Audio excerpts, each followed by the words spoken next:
Olá, meus amores, sejam muito bem-vindos a mais um vídeo do nosso Pílulas do Despertar, leitura comentada do mês de novembro. Muitas vidas, muitos mestres, de Brian Weiss. E eu não tenho certeza, mas eu acho que o último vídeo eu tava na página 37, não é? Eu vou retomar um pouquinho antes para que a gente possa então dar continuidade, ok? Porque eu fiquei em dúvida, mas eu acho que era isso mesmo. Certa ocasião, quando os pais vieram visitá-la, o pai expressou sua enorme dúvida quanto ao que estava acontecendo. Para lhe provar que era verdade, ela o levou ao hipódromo. Lá, diante de seus olhos, começou a indicar o vencedor de cada corrida. Ele ficou espantado. Certo de ter provado o que queria, pegou todo o dinheiro ganho e deu ao primeiro mendigo que encontrou na saída. Sentia intuitivamente que os novos poderes espirituais que adquirira não deveriam ser usados para ganhos financeiros. Para ela, esses poderes tinham um significado bem maior. Disse-me que essa experiência era um tanto assustadora, mas eu estava tão satisfeita com o progresso que fizera que ansiava por continuar as regressões. Eu estava, ao mesmo tempo, abalado e fascinado com suas habilidades mediúnicas, especialmente com o episódio do hipódromo. Era uma prova tangível. Ela possuía o bilhete vencedor de todas as corridas. Não era coincidência. Alguma coisa muito estranha estava acontecendo naquelas últimas semanas e eu lutava para conservar minha perspectiva. Olha que interessante. Eu lutava para conservar a minha perspectiva. Às vezes é tão difícil para a gente abrir mão do que é conhecido, né? Que por mais que o novo seja magnífico, como ele mesmo falou aqui, ainda assim ele lutava para não ter que mudar as crenças e os paradigmas que já estavam enraizados nele. E estamos falando aqui de um psiquiatra culto, né, estudado, americano, com acesso a tudo, como ele mesmo falou, com uma vida muito fluida, que sempre deu tudo certo, sempre conseguiu tudo que queria. Olha só que interessante, gente. E se ela fosse real e revelasse provas tangíveis, a descrição dos fatos de vidas passadas também seria verdadeira? Ela retornara agora à vida que acabara de nascer. Essa encarnação parecia mais recente, mas ela não conseguia identificar o ano. Seu nome era Elizabeth. Estou mais velha, tenho um irmão e duas irmãs. Vejo a mesa de jantar, meu pai está lá. É Edward. Ela se referia ao pediatra novamente no papel de seu pai. Minha mãe e meu pai estão brigando de novo. O jantar é batatas com feijão. Ele está zangado porque a comida está fria. Eles brigam muito. Ele está sempre bebendo e bate na minha mãe. A voz de Catherine estava assustada e ela tremia visivelmente. Ele empurra as crianças, continuou. Ele não é como antes, não é a mesma pessoa. Não gosto dele. Queria que ele fosse embora. Ela falava como uma criança. Minhas perguntas durante essas sessões eram, sem dúvida, bem diferentes das que eu fazia na psicoterapia convencional. Eu atuava mais como um guia para Catherine, procurando rever toda uma vida em 1 ou 2 horas em busca de fatos traumáticos e padrões tóxicos que pudessem explicar seus sintomas atuais. A terapia convencional é conduzida num ritmo muito mais minucioso e calmo.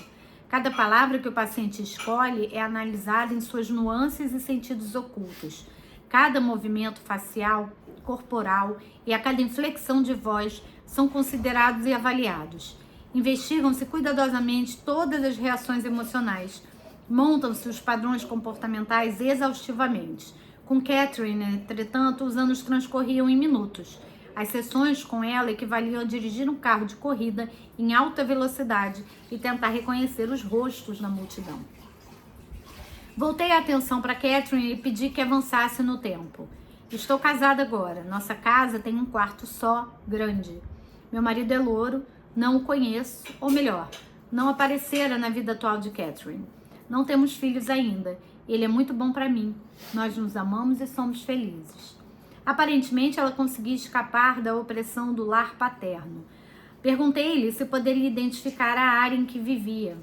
Brennington, Catherine murmurou hesitante. Vejo livros com capas velhas e estranhas. O maior está fechado por uma presilha. É a Bíblia. As letras são grandes e decorativas. Em gaélico. Aqui ela disse algumas palavras que não pude identificar. Não tenho ideia se eram ou não em gaélico.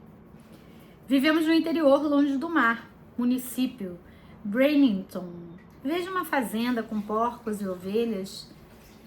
É a nossa fazenda. Elas se adiantaram no tempo. Temos 2 filhos, o mais velho está se casando.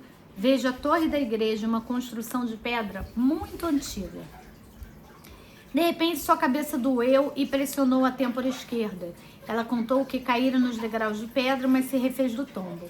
Morreu de velhice na cama e em casa, cercada pela família. Novamente desprendeu-se do corpo após a morte, mas dessa vez não estava perplexa ou confusa. Percebo uma luz forte, é maravilhoso. Ela nos dá energia. Catherine descansava depois de morta, no intervalo de 2 vidas. Passaram-se alguns minutos em silêncio. De repente ela falou, mas não era o lento sussurro de sempre. Sua voz agora era rouca e forte, sem hesitações. Nossa tarefa é aprender para nos tornarmos à semelhança de Deus através do conhecimento. Sabemos pouco. Você está aqui para ser meu professor. Tenho muito que aprender. Pelo conhecimento nos aproximamos de Deus e então podemos descansar. Depois voltamos para ensinar e ajudar os outros. Fiquei sem fala. Aqui estava uma lição posterior à sua morte do estado intermediário. Qual a fonte desse material? Não parecia Catherine. Ela nunca falara assim, com essas palavras, usando essa construção de frase. Até o tom de voz era totalmente diferente. Naquele momento não percebi que, embora Catherine tivesse pronunciado as palavras, o pensamento não era dela. Estava retransmitindo o que lhe diziam. Mais tarde ela identificou os mestres, almas altamente evoluídas, então sem corpo, como a fonte daquela afirmação. Eles podiam falar comigo através dela. Catherine não só podia regredir a vidas passadas, como agora estava transmitindo conhecimentos do além. Um conhecimento lindo. Lutei para conservar minha objetividade.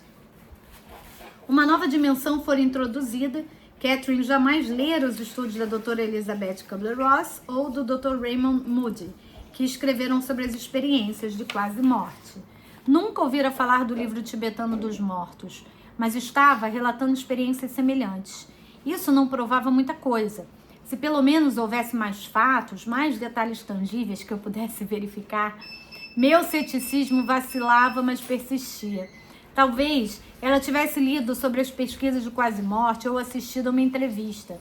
Embora ela negasse qualquer lembrança consciente de um artigo ou programa sobre o assunto, talvez conservasse uma recordação subconsciente. Mas ela ultrapassou esses textos anteriores e transmitiu uma mensagem vinda do estado intermediário entre 2 vidas. Se eu tivesse mais fatos... Acordada, Catherine se lembrou de detalhes de suas outras vidas, como sempre, mas nada do que acontecera depois da sua morte, como Elizabeth, lhe veio à memória. No futuro, ela jamais se lembraria de qualquer detalhe dos estados intermediários, só se lembraria das vidas. Pelo conhecimento, nos aproximamos de Deus. Estávamos a caminho. Então é isso, meus amores. Bem interessante esse capítulo, né? Então, lembro vocês que se não curtiram ainda, se não deram esse like tão precioso, que façam agora. Agradeço pela companhia, pela audiência, pela presença de vocês e comentem, que é para eu saber o que vocês estão achando dos vídeos, se vocês estão gostando desse livro, Muitas Vidas, Muitos Mestres, de Brian Weiss, enfim, super importante a participação de vocês. E eu conto com vocês aqui amanhã, então, no próximo vídeo do nosso Leitura Comentado no quadro Pílula do Despertar. Beijo, beijo. Fui!